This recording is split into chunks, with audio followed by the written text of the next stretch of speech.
Good morning. પ્રકરણ 9 ભણતા હતા આપણે. આનુવંશિકતા વિશે ગઈકાલે ભણ્યા. મેન્ડલ નામના વૈજ્ઞાનિકે વટાણાના છોડ પર જે પ્રયોગ કર્યા એના વિશે ભણ્યા. વટાણાના છોડની જુદી જુદી વિરોધાભાસ અભિવ્યક્તિઓ લીધી, જેમ કે ઊંચા છોડ, નીચા છોડ. એ બે વચ્ચે સંકરણ કર્યું, એને પિતૃ પેઢી કહેવાય. તો પ્રથમ જે પેઢી મળી F1, એની અંદર બધા છોડ કેવા મળ્યા? ઊંચા. F2 પેઢી જે મળી એની અંદર 75% ઊંચા અને 25% નીચા. પ્રયોગ પરથી તારણ નીકળ્યું કે ઊંચા છોડ માટે જવાબદાર જનીન કેપિટલ T અને નીચા છોડ માટે જવાબદાર જનીન સ્મોલ t, પરંતુ કેપિટલ Tની ગેરહાજરી. એટલે ઊંચાઈ એ એનું કેવું લક્ષણ છે? પ્રભાવી. અને નીચા છોડ એનું કેવું લક્ષણ છે? પ્રછન્ન. બરાબર. હવે આગળ જોઈએ ઉત્ક્રાંતિ, રિવોલ્યુશન. સરળ સજીવોનું જટિલ સજીવોમાં નિર્માણ થવાની ધીમી અને પ્રગતિકારક ક્રિયાને ઉત્ક્રાંતિ કહે છે. ઉત્ક્રાંતિ એવી ઘટના છે જેના માટે આનુવંશિકતા તો જરૂરી છે જ, પણ ભિન્નતા પણ જરૂરી છે. આનુવંશિકતા તો જરૂરી છે જ, પણ સાથે ભિન્નતા પણ જરૂરી છે. તો જ ઉત્ક્રાંતિની ઘટના થશે. કેટલાક ઉદાહરણ જોઈએ. લાલ રંગના ભમરાનો સમૂહ લીલા પર્ણોવાળી ઝાડીઓમાં રહે છે. પ્રજનન દરમિયાન રંગની વિભિન્નતાને કારણે એક ભમરો લીલા રંગનો ઉત્પન્ન થાય છે. ભમરાનો રંગ કેવો છે? લાલ. રહે છે ક્યાં? લીલા પર્ણોવાળી ઝાડીમાં. હવે રંગની ભિન્નતા એટલે સમજો કે રંગ ક્યારે બદલાય એનો? જ્યારે એના DNA ફેરફાર થાય ત્યારે. એને કારણે એક ભમરો કેવા રંગનો ઉત્પન્ન થાય છે? લીલા રંગ. પ્રથમ પરિસ્થિતિમાં એટલે કે જ્યારે તે લાલ હતા ત્યારે કાગડાઓ લાલ રંગના ભમરાને ખાય છે, પરંતુ લીલા રંગના ભમરાને પર્ણોની વચ્ચે જોઈ શકતા નથી. તેથી લીલા રંગના ભમરાની સંખ્યા વધતી જાય છે. પ્રાકૃતિક પસંદગીનું ઉદાહરણ છે. ઉત્ક્રાંતિ જ કહેવાય એને. એક રંગમાંથી બીજો રંગ થયો માટે. એવી રીતે આનુવંશિક અપવાદ.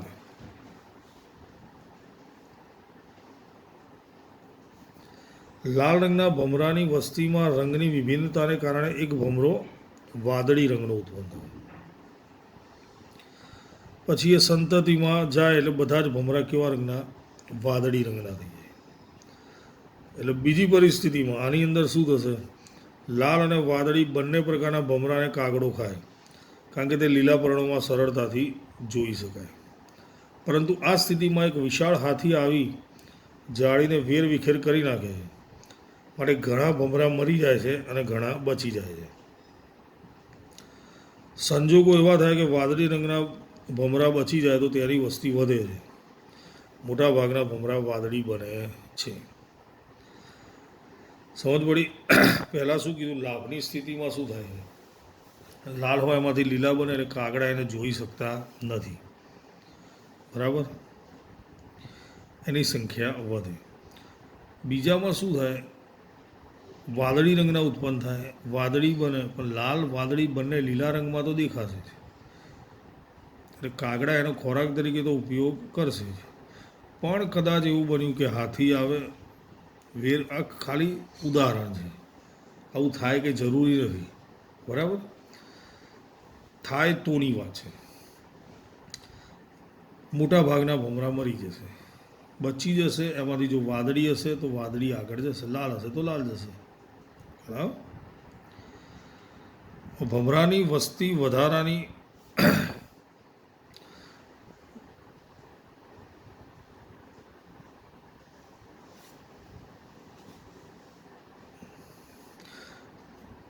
ભમરાની વસ્તી વધારાની શરૂઆત થાય છે. વનસ્પતિને રોગ લાગુ પડે, પર્ણ ઓછા થઈ જાય તો ભમરાને પોષણ મળતું નથી. પરિણામે ભમરાના સરેરાશ જૈવભારમાં તુલનાત્મક રીતે ઉણપ આવે છે. મતલબ એને જોઈએ તેવો ખોરાક મળતો નથી.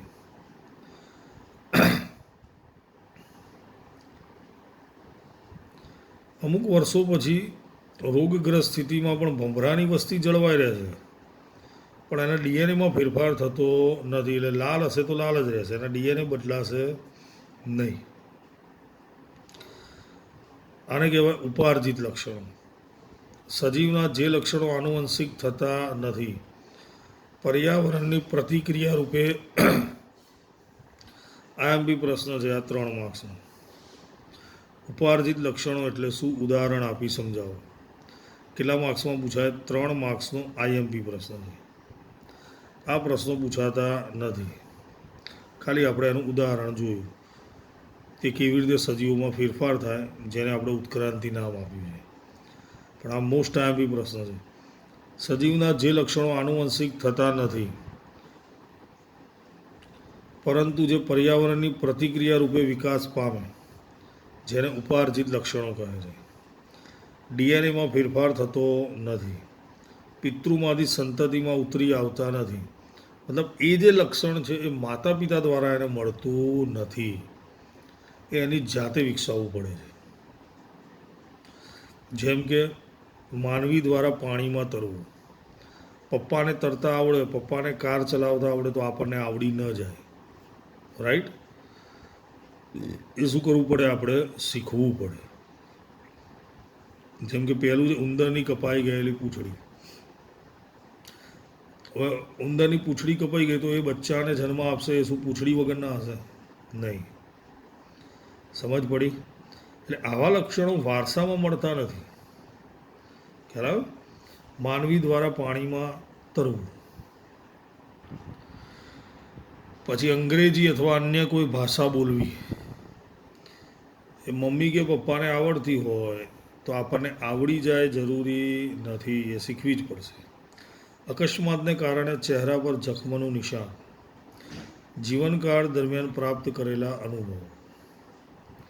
ખ્યાલ આવ્યો? આ કેવા લક્ષણો છે? ઉપાર્જિત, જે વારસામાં મળતા નથી, ડીએનએમાં ફેરફારને કારણે થતા નથી. હવે બીજા છે આનુવંશિક લક્ષણો, જે ડીએનએના ફેરફારને કારણે અસ્તિત્વમાં આવે. જેમ કે મનુષ્યમાં ત્વચાનો રંગ, વાળનું સ્વરૂપ, કેટલાકના સીધા હોય, કેટલાકના કરડી વાળ હોય. પુષ્પનો રંગ, વટાણાના છોડની ઊંચાઈ, વટાણાના પુષ્પનો રંગ, વટાણાના બીજનો પ્રકાર. પુષ્પનો રંગ એટલે 2 સફેદ અને જાંબલી 2 રંગના હોય છે. બીજનો પ્રકાર એટલે ગોળ, ખરબચડા, લીલા, પીળા. આ બધા લક્ષણો કેવા છે? આનુવંશિક, જેને વારસામાં મળે છે. અને કેટલાક લક્ષણો કેવા છે? જેને વારસામાં મળતા નથી. મેં એના ઉદાહરણ આપ્યા તમને ઘણા બધા.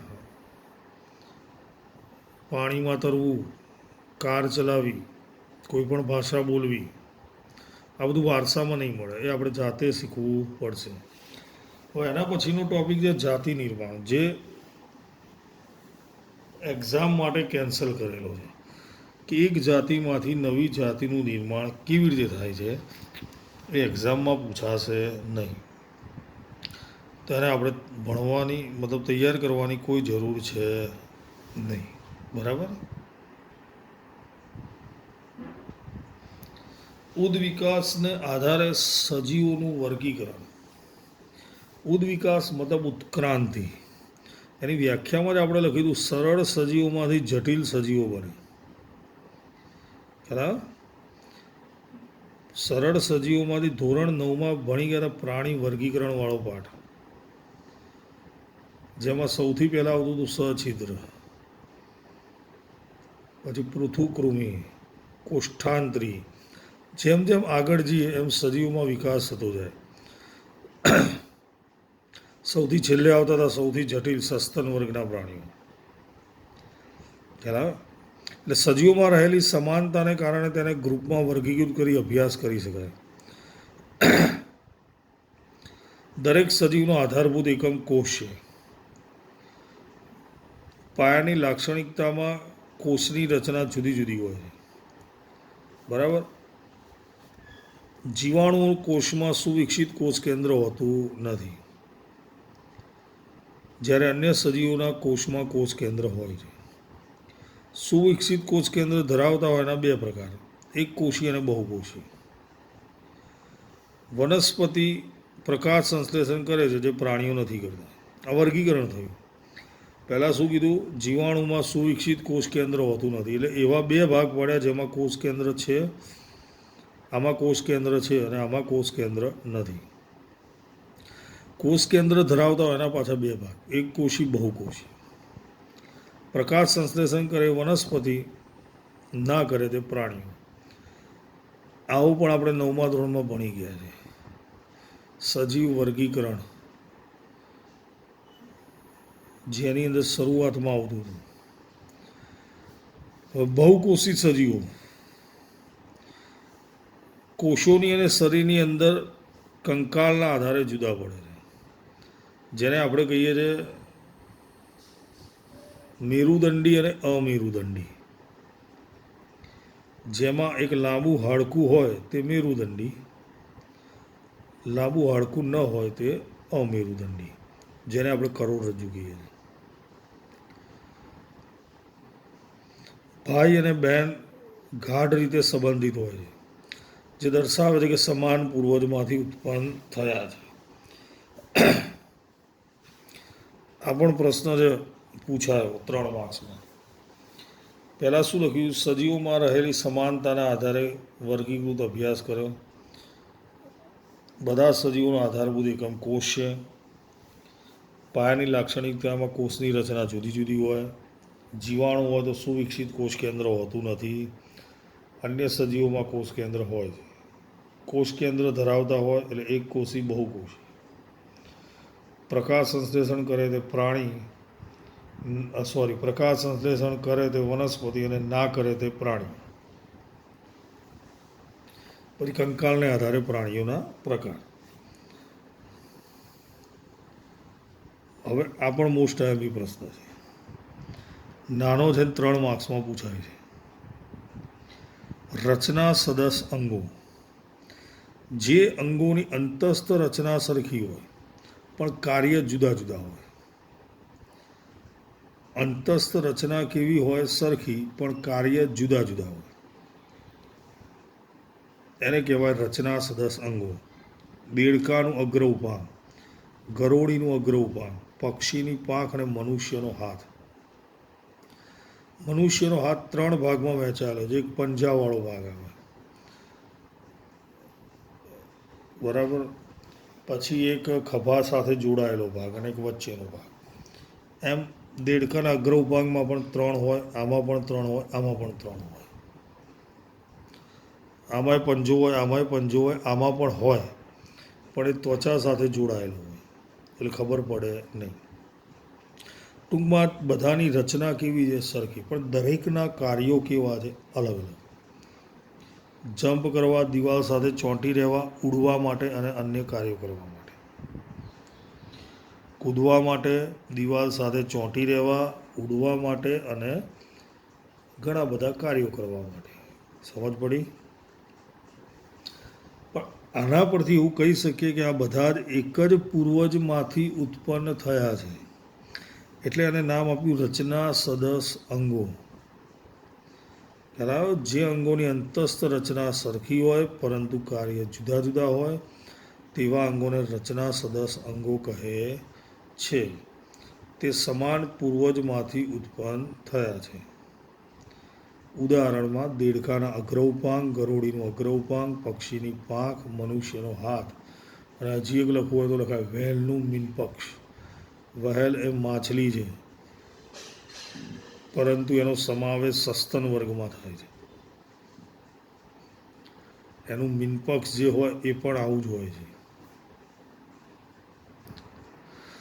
જો આકૃતિમાં દેડકાનું અગ્ર ઉપાંગ, ગરોળીનું અગ્ર ઉપાંગ, પક્ષીની પાંખ અને મનુષ્યનો હાથ સરખા દેખાય છે, મતલબ એક જ પૂર્વજમાંથી ઉત્પન્ન થયા છે. એવી રીતે કાર્ય સદસ અંગો. જે અંગોના કાર્ય સરખા હોય પરંતુ રચના જુદી જુદી હોય તેવા અંગોને કાર્ય સદસ અંગો કહે છે. પેલામાં શું હતું? રચના સરખી પણ કાર્ય જુદા, અને અહીંયા ઊંધું. કાર્ય સરખા પરંતુ રચના જુદી. પક્ષીની પાંખ અને ચામાચીડિયાની પાંખ બંનેનું કાર્ય ઉડવાનું છે, પણ બંનેની રચના કેવી છે? અલગ અલગ છે. ચલો એના પછીનો પ્રશ્ન છે અશ્મિ. આ પણ આઈએમપી પ્રશ્ન છે. અશ્મિ એટલે શું? તો આપણે કહીએ હાડકાં એટલે અશ્મિ. પૃથ્વીના પેટાળમાંથી જે મળી આવે, પણ ખાલી હાડકાં નહીં, એની છાપ પણ મળી આવે તો એને અશ્મિ કહે છે. હાડકાં ઓગળી ગયા હોય પણ એની છાપ રહી ગઈ હોય. ભૂતકાળમાં જીવંત રહેલા વનસ્પતિ કે પ્રાણી શરીરના અંગો કે તેમની છાપ પૃથ્વીના પેટાળમાંથી મળી આવે તેને અશ્મિ કહે છે. ખ્યાલ ગયો? ફરીથી, ભૂતકાળમાં જીવંત રહેલા વનસ્પતિ કે પ્રાણી શરીરના અંગો કે તેમની છાપ પૃથ્વીના પેટાળમાંથી મળી આવે તેને અશ્મિ કહે છે. એના ઉદાહરણ 3 છે: એમોનાઇટ્સ, ટ્રાયલોબાઇટ્સ અને રાજાસુરસ. ગૂગલમાં સર્ચ મારીને જોવા પડશે. હવે કેવી રીતે બને છે? સજીવના મૃત્યુ પછી તેના શરીરનું વિઘટન થાય છે, પરંતુ ક્યારેક સજીવ અથવા તેના કેટલાક ભાગ પર્યાવરણ જતા રહે ત્યાં સંપૂર્ણ વિઘટન ન થાય અને ત્યાં એની છાપ રહી જાય છે. ઉદાહરણ આપ્યું છે: જો કોઈ મૃત કીટક ગરમ માટીમાં સુકાઈ જઈને કડક થઈ જાય અને તેમાં તે કીટકના શરીરની છાપ રહી જાય છે. જો કોઈ પર્ણ કાદવમાં દટાઈ જાય તો તે સળતું નથી. કાદવની ફરતે તેના પ્રકારે ગોઠવાઈ જાય છે. કાદવ કઠણ થઈ પથ્થરમાં ફેરવાય, પર્ણની છાપ રહી જાય છે. અને આપણે શું કહીશું? અશ્મિ. સમજ પડી? પહેલાં એની વ્યાખ્યા શું કીધી? ભૂતકાળમાં જીવંત રહેલા વનસ્પતિ કે પ્રાણી શરીરના અંગો કે તેમની છાપ પૃથ્વીના પેટાળમાંથી મળી આવે તેને અશ્મિ કહે છે. એમોનાઇટ્સ, ટ્રાયલોબાઇટ્સ, રાજાસુરસ. સામાન્ય રીતે સજીવના મૃત્યુ પછી શરીરનું વિઘટન થાય, પરંતુ કેટલાક સજીવ અથવા તેના ભાગ સંપૂર્ણ વિઘટન ન થાય અને છાપ રહી જાય. કીટક ગરમ માટીમાં સુકાઈને કડક થઈ જાય, કીટકના શરીરની છાપ રહી જાય. પર્ણ કાદવમાં પડે તો એ પણ સુકાઈ જશે, મતલબ કાદવ એની આજુબાજુમાં જે હશે એ કઠણ થઈ જશે, પછી એ પથ્થર બની જાય, એટલે પર્ણની છાપ ત્યાં રહી જશે. હવે આ જે છાપ મળે, જેને આપણે શું નામ આપ્યું? અશ્મિ. અશ્મિ જે મળે એની ઉપરથી એની ઉંમર નક્કી થાય, મતલબ કે કેટલા વર્ષ જૂનું છે તે ખબર પડશે. 2 પદ્ધતિ છે. સાપેક્ષ પદ્ધતિ: જો આપણે કોઈ સ્થળે ખોદકામ કરીએ અને અશ્મિ મળવાની શરૂઆત થાય, ત્યારે 2 સ્થિતિમાં નક્કી થાય કે પૃથ્વીની સપાટીની નજીકના જીવાશ્મિ ઊંડા સ્તરમાંથી મળી આવેલા જીવાશ્મિની તુલનામાં વધુ નવા છે. હવે એ તો સિમ્પલ વસ્તુ છે. જે ઊંડેથી મળે જૂનું હોય, ઉપરથી મળે નવું હોય. ખ્યાલ? અને બીજી પદ્ધતિ છે ફોસિલ, એટલે કે કાર્બન ડેટિંગ પદ્ધતિ. તેમાં જીવાશ્મિમાં મળી આવનાર કોઈ એક તત્વને વિવિધ સમસ્થાનિકોના ગુણોત્તરને આધારે એનો સમય નક્કી થાય છે. જે અશ્મિ મળે કોઈ એક તત્વ, એટલે લગભગ કાર્બનનો ઉપયોગ થાય છે, એના સમસ્થાનિકોને આધારે એનો ઉંમર નક્કી કરવામાં આવે છે. કાર્બનનો સમસ્થાનિક, કાર્બન પરમાણુ ક્રમાંક 6 છે, એનો ભાર 14 છે, પણ ક્યારેક ન્યુટ્રોનની સંખ્યા વધારે હોય તો એનો ભાર 13 પણ હોય અને 14 પણ હોય. એમાંથી 14નો ઉપયોગ થાય છે, C14. આગળ ભણી ગયા છે ધોરણ 9ની અંદર, બરાબર, કે પરમાણુ ભાર કોને કહેવાય, પરમાણુ ક્રમાંક કોને કહેવાય. હવે બીજો એક આઈએમપી પ્રશ્ન છે: આંખનો તબક્કાવાર ઉદ્વિકાસ. આંખ પ્રાણીઓ માટે અગત્યનું જટિલ અંગ છે, જે ડીએનએના ફેરફારથી ઉત્પન્ન થતું નથી. સૌપ્રથમ આંખ કયા સજીવમાંથી? પ્લેનેરિયામાં. ત્યારબાદ ક્રમશઃ કીટકો, ઓક્ટોપસ અને અન્ય પૃષ્ઠવંશી અને મનુષ્ય સહિત બધા પૃષ્ઠવંશીમાં આંખની રચના જોવા મળે છે. સૌથી જટિલ આંખ મનુષ્યની છે. બરાબર, જે આપણે આગળના પાઠમાં ભણી ગયેલા છે. ચલો, આંખ એ અગત્યનું જટિલ અંગ છે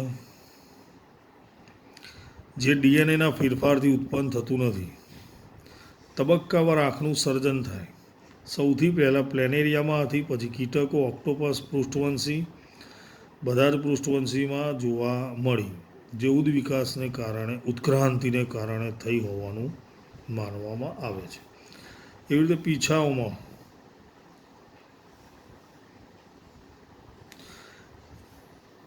કેટલાક ડાયનાસોરમાં પીછા હતા, પણ એનો ઉપયોગ ઉડવા માટે નહીં, પણ ઠંડા હવામાન સામે અવાહક પડ તરીકે થતો હતો. ડાયનાસોર પીછા ધરાવતા હતા. પાંખોવાળા ડાયનાસોર તમે એની મૂવી જોયું હોય તો એમાં જોયા હશે. પણ એ ડાયનાસોર પહેલાં એનો ઉપયોગ ઠંડી સામે રક્ષણ મેળવવા કરતા હતા. સમય જતાં તેનો ઉપયોગ ઉડવા માટે થવા લાગ્યો. આ જ રીતે પક્ષીઓ પીછા પરથી અનુકૂલિત થયા. મતલબ સરીસૃપ, ડાયનાસોર એ સરીસૃપ છે. તમે એની મૂવી જોયું હોય તો એની અંદર એને ચીપકલી કહે છે. ચીપકલી મતલબ ગરોળી. સરીસૃપ વર્ગનું પ્રાણી છે. કોણ? ડાયનાસોર. પીછાવાળા ડાયનાસોરનો જન્મ થયો, ઉડવા લાગ્યા એટલે એ તો પક્ષી થઈ ગયા. એટલે પક્ષીઓની ઉત્પત્તિ શેમાંથી થઈ છે? સરીસૃપમાંથી થઈ હોવાનું માનવામાં આવે છે. ખ્યાલ આવી ગયો? એવી રીતે વનસ્પતિની અંદર જંગલી કોબીનો ઉદ્વિકાસ, કૃત્રિમ પસંદગીની પ્રક્રિયાથી ઉદ્વિકાસ. 2000 વર્ષ પહેલાં ખેડૂતો ખાદ્ય વનસ્પતિ તરીકે જંગલી કોબીજ ઉગાડતા હતા. કેટલાક ખેડૂતોએ કોબીજના ફૂલોનો વિકાસ અટકેલો જોયો. એટલે એમાંથી કોબીજના ફૂલોનો વિકાસ થયો, જેને શું નામ આપ્યું? બ્રોકોલી. વંધ્ય પુષ્પોની પસંદગી કરી અને એમાંથી બન્યું કલરવી. થોડાક મોટા પાંદડાનો વિકાસ કર્યો, જેને નામ આપ્યું કેલે. પહેલાં જંગલી કોબીજમાંથી કોબીજ ઉગાડી, પણ એની અંદર ફૂલનો વિકાસ નહોતો થતો, એટલે ફૂલનો વિકાસ કર્યો, જેને નામ આપ્યું બ્રોકોલી. વંધ્ય પુષ્પ, જેમાંથી કલરવી. મોટા પાંદડા, જેમાંથી કેલે. એટલે જંગલી કોબીમાંથી પહેલાં કોબીજ, પછી બ્રોકોલી, પછી ફ્લાવર પણ એમાંથી બનેલું છે, કલરવી અને કેલે. આટલી જાતો વિકસાવી. આઈએમપી પ્રશ્ન છે આ, એટલે એને તૈયાર કરીશું. હવે અહીંયા પાઠ પૂરો થાય છે. હવે આપણે અભ્યાસક્રમમાં એક જ પાઠ ભણવાનો બાકી છે, ચોથો, જે દિવાળી પછી ક્લાસરૂમની અંદર ભણીશું. એ પાઠ એકચ્યુઅલી એટલા માટે બાકી રાખ્યો છે કારણ કે લાંબો પાઠ છે અને આગળ ભણવા માટે ખૂબ જ અગત્યનો પાઠ છે. બરાબર, કાર્બન વિશે ભણવાનું છે, જે કદાચ 11 સાયન્સમાં આપણે જઈએ તો એના માટે ખૂબ જ અગત્યનો પાઠ છે. એટલા માટે અત્યારે હાલ ઓનલાઈન વિડીયોમાં ભણાવેલ નથી. બરાબર, સમજ પડી ગઈ દરેકને? એટલે એ પાઠ આપણે ક્લાસરૂમની અંદર ભણીશું. Okay, all the best. Happy Diwali all student. Happy new year.